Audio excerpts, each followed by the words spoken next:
देख रहे हैं इन डार्क राजकुमार के साथ। इन डार्क में आज की कहानी हमारे साथ शेयर की है अजय शर्मा जी ने। तो सबसे पहले अजय शर्मा जी, आपका बहुत बहुत धन्यवाद अपनी कहानी हमारे साथ शेयर करने के लिए।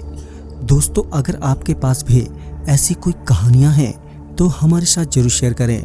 हमारे इंस्टाग्राम आईडी पर इंस्टाग्राम आईडी है network_33, जिसका लिंक नीचे डिस्क्रिप्शन बॉक्स में दिया गया है। तो चलिए बढ़ते हैं आज की कहानी की ओर।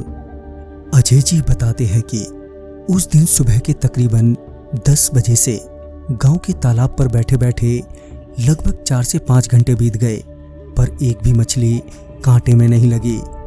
ये देखकर मुझे बड़ा गुस्सा आ रहा था। तभी मैंने अपने आप को शांत करते हुए दोस्तों से कहा, अरे यारो, कल सुबह गंगा घाट पर चलते हैं मछली पकड़ने के लिए। ये कहते ही मेरे दोस्त भी जाने को तैयार हो गए।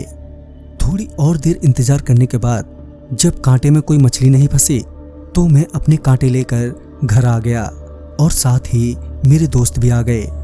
कांटे घर पर रखने के बाद हम सभी बाहर खेलने चले गए और दिन ढलते ही घर आ गए। रात का खाना खाकर मैं टाइम पर सो गया और सुबह होते ही टाइम पर उठ भी गया। चाय नाश्ता करने के बाद मैं अपने दोस्तों से मिला। मैंने दोस्तों से पूछा, हाँ भाई, तैयार हो के नहीं जाने के लिए?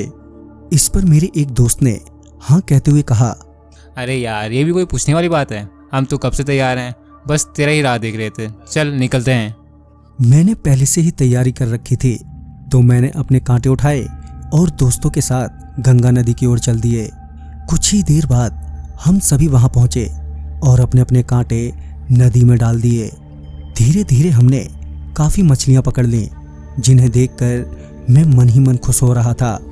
अब मछलियां पकड़ते हुए हमें शाम हो गई थी। यही कोई शाम के 6:15 बजे होंगे। तभी हम सभी ने अपना सामान समेटा और घर की ओर चल दिए। हम आगे बढ़े ही थे कि हमें एक आदमी नदी की पुलिया पर बैठा दिखाई दिया, जो हमसे मछली मांग रहा था। मेरे एक दोस्त ने मछलियां देने से साफ मना कर दिया। तभी उस शख्स ने कहा, अच्छा, मछली नहीं देनी तो बीड़ी ही पिला दे, फिर चले जाना। तभी हम में से एक ने बीड़ी जलाई और वो देने के लिए आगे बढ़ा। वो बड़ा ही था कि एक दोस्त ने ज्यादा ही बहादुरी दिखाते हुए पीछे से हाथ पकड़ लिया और कहा, जिसको बीड़ी पीनी है वो खुद आए, हम क्यों जाए, भला आके ले जाए। इस पर हम सभी ने कहा, हाँ हाँ भाई, इधर ही आ जाओ। तो उस शख्स ने कहा, अच्छा, नहीं पिलानी तो फिर जाओ तुम लोग। और ये कहते हुए वो अपने पैरों को पानी में डुबोए पानी में ही देखने लगा। तभी मेरा वो दोस्त जिसने हाथ पकड़ा था वो एकदम से घबरा गया और भागने को कहा। कुछ दूर जाने के बाद हम रुक गए कि तभी हमें एक आवाज आई, जाओ तुम सारे, आज तो बच गए, लेकिन अगली बार नहीं छोड़ूंगा। आवाज इतनी डरावनी थी कि हम सभी बेहद डर गए और घबराने लगे। पहले जिस दोस्त ने हाथ पकड़ा था उसने बताया कि दरअसल वो कोई साधारण आदमी नहीं बल्कि वो भूत था, क्योंकि जब हम उससे बात कर रहे थे तो उसका चेहरा एक भयानक रूप में बदल गया था। तब भी मैंने तुमसे भागने को कहा।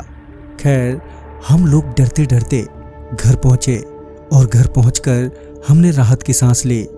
पूरी रात मैं उसी आदमी के बारे में ही सोचता रहा कि भूत ऐसे ही होते हैं, पर कुछ ही दिनों में धीरे धीरे वो घटना अपने आप ही मेरे दिमाग से बाहर निकल गई। तो दोस्तों, इस कहानी में बस इतना ही। कहानी आपको अच्छी लगी हो तो लाइक शेयर करें और साथ ही हमें कमेंट बॉक्स में ज़रूर बताएं। तो मैं आपका दोस्त राजकुमार जल्द ही मिलूंगा आप ही की भेजी हुई एक नई कहानी के साथ। तब तक के लिए बाय एंड टेक केयर।